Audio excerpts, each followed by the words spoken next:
I have a question. You know, your uncle is, you know, Peter Erskine, the famous drummer, and you say you are a drummer, you are a drummer, but now your bass is the main instrument. Yeah. And you know, what was his influence in your playing, and how did it came about? How you decided to become a musician? Indirectly. I mean, I grew up watching him play because I grew up in New Jersey when he lived in New York, and so I was watching him with Record Brothers and Schofield, and I saw Jocko play a million times. My very first concert was a Weather Report concert when I was 2. My first bass lesson was with Jocko backstage. Wow. Like, I knew all those guys. How cool. But I hated jazz until I was in my 30s. Like all through college, I didn't get the jazz thing. So I actually, at the time, didn't take much from him musically. What I took from him was his work ethic and the way he carried himself. He's a very professional guy and a very well-spoken guy and a very thoughtful guy. And I always just liked the way he carried himself in those groups. And then later, but indirectly, when I got into the bass in college, it was kind of his fault because he was always throwing tapes at me. And I found these old tapes of Schofield Blue Matter and Weather Report 830 live in Japan. And it was listening to those two albums that I started to get intrigued by Gary Granger and Jocko. And so that's kind of why plus I was a metal drummer in a jazz school and I didn't feel like I fit in. So I switched my major to bass and work on that. And I haven't played drums since. It's been like 20 years since I played drums. But the challenge was for me was that I thought rhythmically.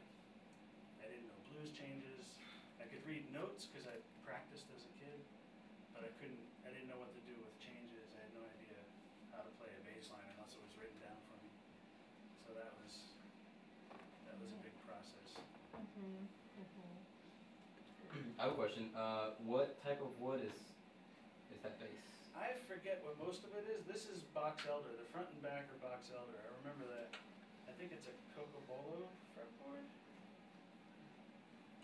That's like the color on the front. It's got like a lighter color on some parts. Right Yeah, there. it's just a natural. That's cool. Natural part of the wood grain. Yeah, it's kind of neat looking.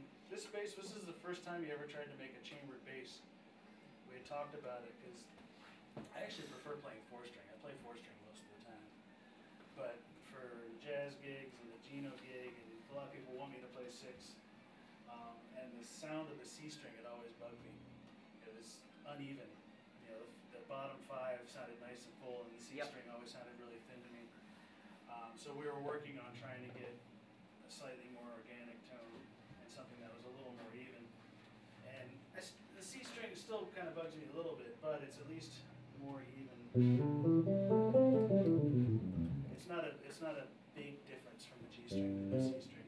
Do you find 1 or 2 frets on the C string to be dead? Kind of. Not on this bass. No. No. Every instrument is different.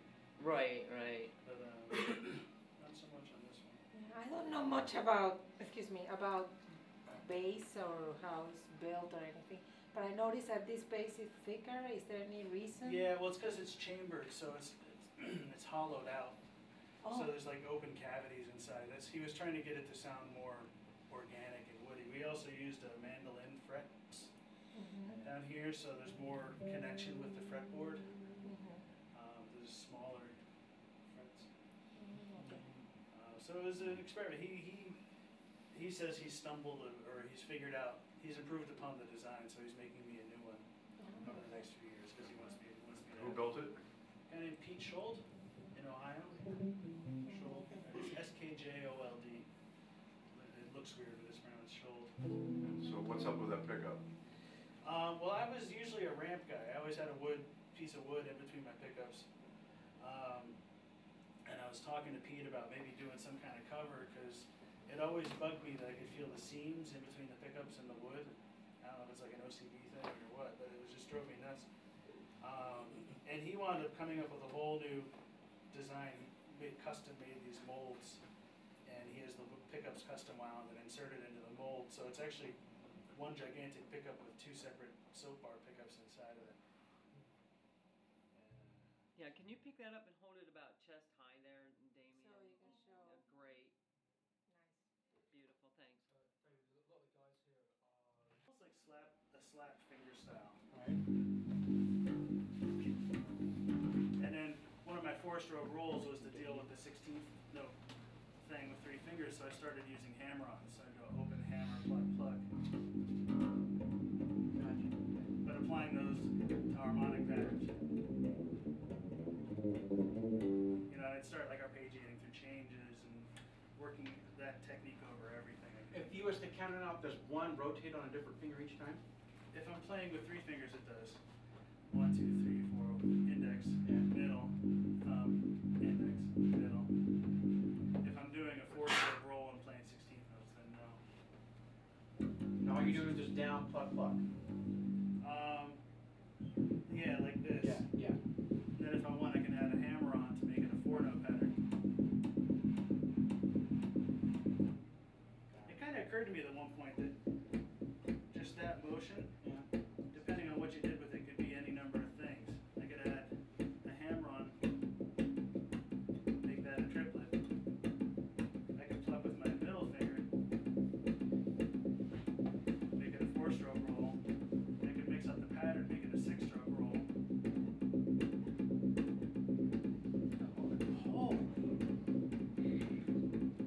You know, and you could do, and it's all muscle memory. I mean, so like that's, you know, that's why I can talk and do something that sounds really difficult.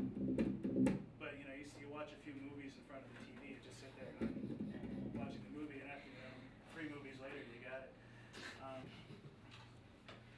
And that's kind of my whole approach. I have a little bit of a philosophy. I don't know if it's a philosophy, it's a theory. That when it comes to mastery, because we all want to be masters at our craft.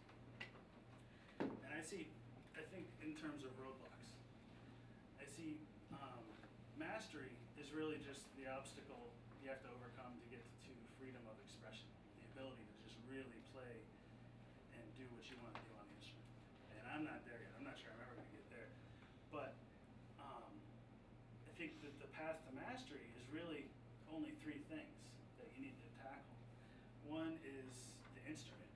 You know, you can't be thinking about what note you're playing or how you're going to play this thing and make music. Because if you're thinking, you're not listening. And in order to really play freely, you need to be able to listen. The other thing is, second thing is rhythm. You need to control the rhythm. And rhythm, I find with most of my students, is the thing they don't think enough about.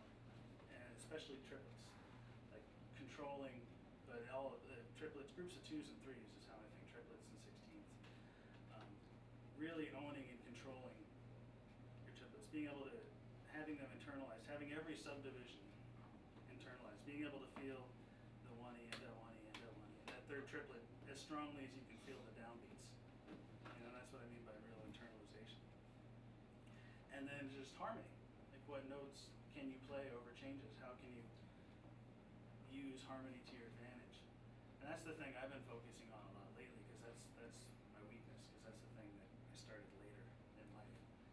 So when I practice, it's pretty much me pulling up tunes in the real book with changes I don't understand and trying to figure out what kind of chord scales I can play, what kind of substitutions I can, you know, use over that, how I can tie that chord to the changes around it.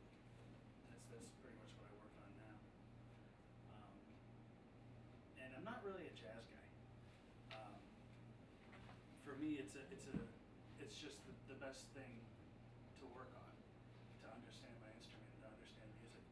And I play it because it's fun and it's hard, but it's not really my thing. I mainly play funk, pop, songwriter stuff. I love playing Latin because it's like the best thing ever, but it's not like my thing. Like I don't understand it from the inside out. I feel like I'm on the outside looking in, but I want to get to know it. And I feel that way